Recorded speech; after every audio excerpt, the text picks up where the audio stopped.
Do you want to read a story about being reincarnated into Undertale as Frisk without determination? Aloha, I'm Alteria Tempest here at the 7th chapter of my fanfic, I Am Frisk, an Undertale Story. Skip the time listed here if you want to hop right in, but if you want a short summary to gauge your interest, then feel free to stick around. After waking up in the body of the protagonist of Undertale, the newly named Frisk has some growing up to do if he wants to ensure that everyone gets home safely. But how can he do that when he can't even save himself? This fanfic is tagged as action, adventure, reincarnation, magic, weak to strong, self-insert, time loop, and video game. You can find a playlist with all the chapters on my channel or by following the link in the description below. If you can't wait for more, the actual fic is up to chapter 22 with around 50k words and also linked in the description. Make sure to drop a like and subscribe for more if you enjoy the story. When Frisk opened his eyes, he immediately knew something was wrong. He sat up in bed, oddly tense for just having woken up. A spike of concentration had his aura covering his body, washing away the last vestiges of sleep from his mind. Oof. It was faint, but he could hear something. Not exactly sure what it was, Frisk leapt out of bed and threw on his newly cleaned clothes as quickly as possible. When that was finished, he made to leave, but stopped and dug through his backpack. He found the piece of candy he had gotten yesterday and shoved it into his pocket before leaving the room. Toriel, are you in there? Frisk knocked on her bedroom door and waited a few seconds. I have a bad feeling, so I'm going to open the door, he called out and did just that. Frisk took a couple seconds to scan the room, but it was evident that no one was inside. In fact, it didn't even look like someone slept there last night. With that worrying thought in mind, Frisk moved to check the sitting room first before freaking out. Dang. Still standing in the doorway of Toriel's room, Frisk heard another sound, this time a bit louder, coming from somewhere to his left. His awful feeling got worse. Frisk ran down the hallway and to the entrance of the house. Crackle. Toriel, Frisk called out again. It sounded and smelt like the fireplace was on, so Frisk ran into the sitting room, hoping to find Toriel sitting by the fire. Sadly, she was nowhere to be found, and Frisk quickly checked the kitchen before realizing what was probably going on. Shit, he swore before charging back to the entrance, only quickly stopping to grab a fire poker on his way as a replacement for his stick. Frisk should have known. Toriel would never want to purposely put a child in danger, like letting them fight a murdering flower, even if she believed him about the power over the timeline. He should never have broken down like that yesterday. Maybe she would have listened to him if he had been braver or spun his words better. Frisk reached out and opened the door. Hot air buffeted his body, desperately trying to equalize the temperature. He saw hell. Almost everything was burning. The massive dead tree in the middle of the courtyard was in flames. Even the ground, which Frisk was pretty sure should not burn like that, was littered with patches of fire and burning vines spreading all over. Flowey sat in front of the flaming tree, holding Toriel! Frisk screamed, tightening his grip on his fire poker and dashing towards Flowey. You put her down! Flowey held Toriel in the air with his vines, multiple restraining each of her limbs. But the worst part was the look of utter despair on Toriel's face, which only increased when she saw Frisk. How about no? Flowey said with a grin on his face. Blam! Frisk froze in his advance as a thorned vine drove itself through Toriel's chest. She let out a silent gasp of pain before falling apart into dust. Frisk stared at the spot where she died. Ha ha ha ha ha! Flowey let out a cackling laugh. Frisk stared at the spot where Toriel had turned to dust. It's always one of my favorite reactions, when a person watches someone they care about killed right in front of them, powerless to stop it. Flowey continued laughing hysterically after almost every word. Frisk stared at the spot where he had failed to stop Toriel from dying. He felt tears in his eyes. But really, how could your reaction compete with the look of despair on her face when she learned I was her dead son? Ha ha ha, it's been too long since I've used that against her. Flowey bragged. Frisk continued to stare at the spot where Toriel had turned to dust. His left eye was numb. Really, human? Did you actually think anyone in the underground could help you? I have killed them all 100 times. I know each and every one of their weaknesses. Flowey continued to brag.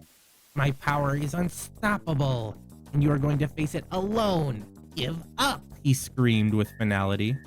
Frisk took his eyes off the place where Toriel was killed, and onto the bastard that killed her.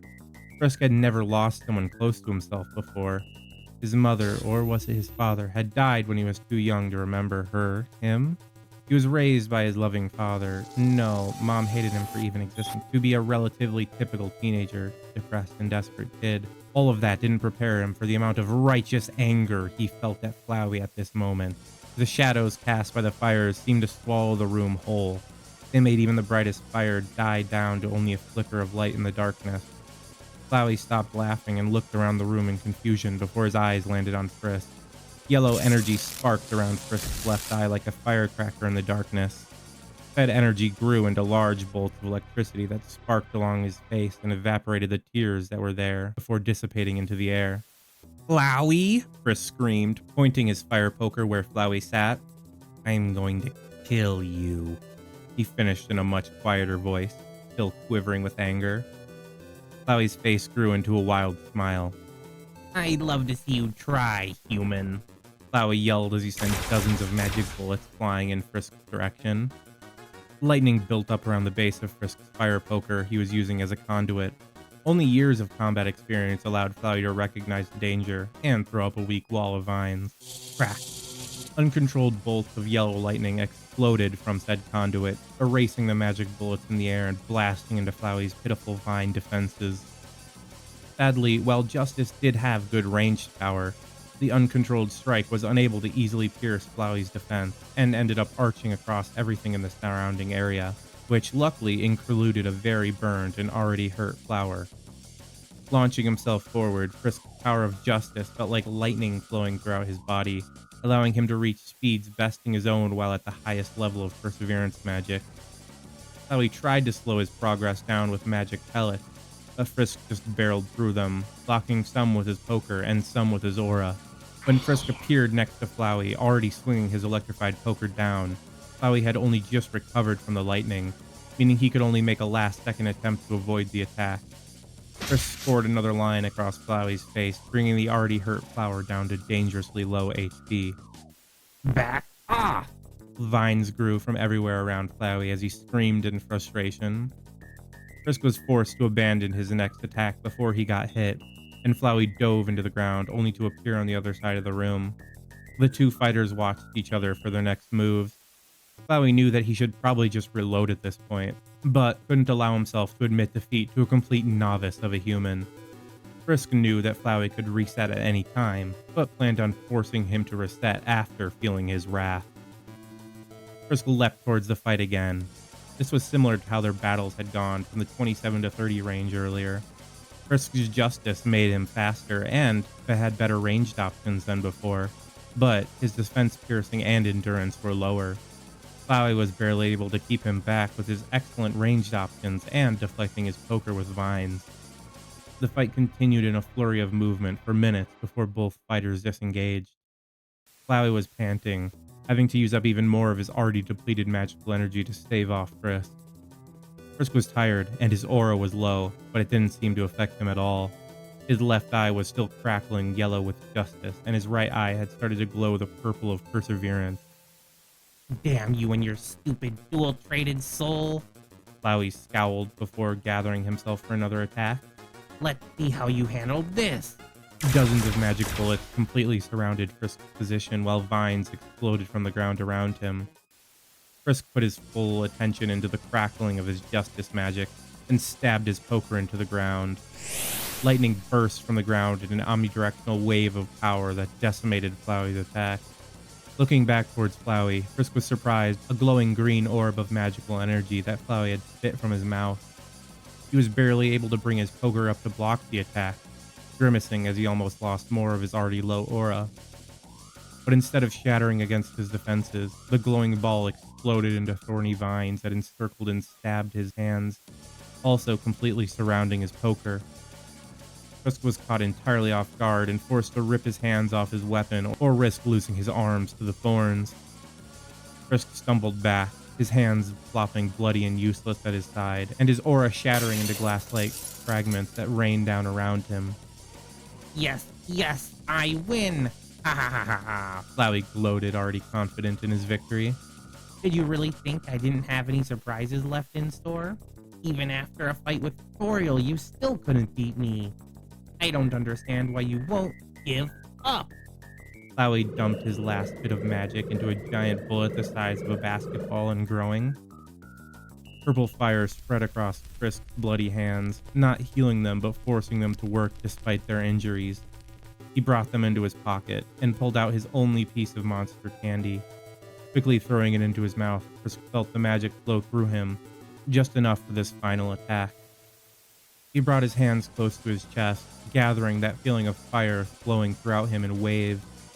While before the fight had started, the feeling of his perseverance could be compared to a match. Right now, it felt like a bonfire was flowing within him. No, no, no! I said just die! Flowey screamed angrily and released the bullet he had been powering up early.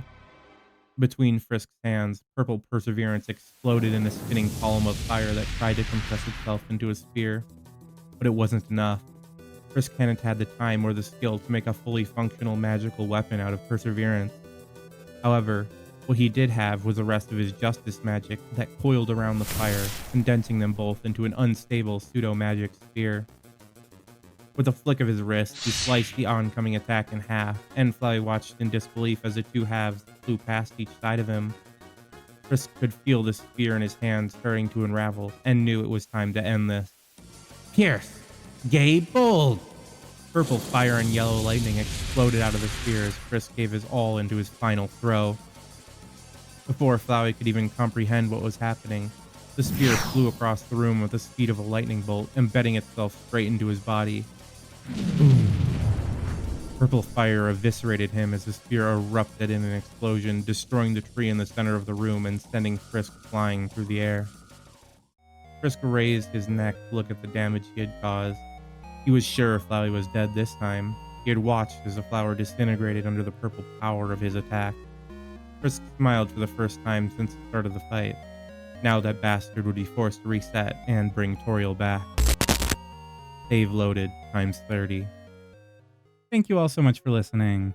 I wanted this climactic battle to show the stakes, and also a bit about what kind of potential Frisk might have. This level of power isn't exactly going to be the norm, as I wrote Traded Soul Magic to be a bit more of a conditional power system.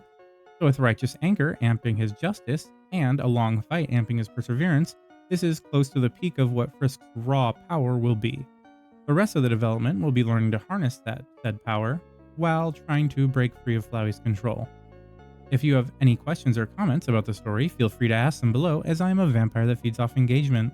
More chapters can be found on Web Novels, Scribble Hub, AO3, and Royal Road up to chapter 22, though more will hopefully be written, depending on the reception this gets, so like and subscribe if you enjoyed.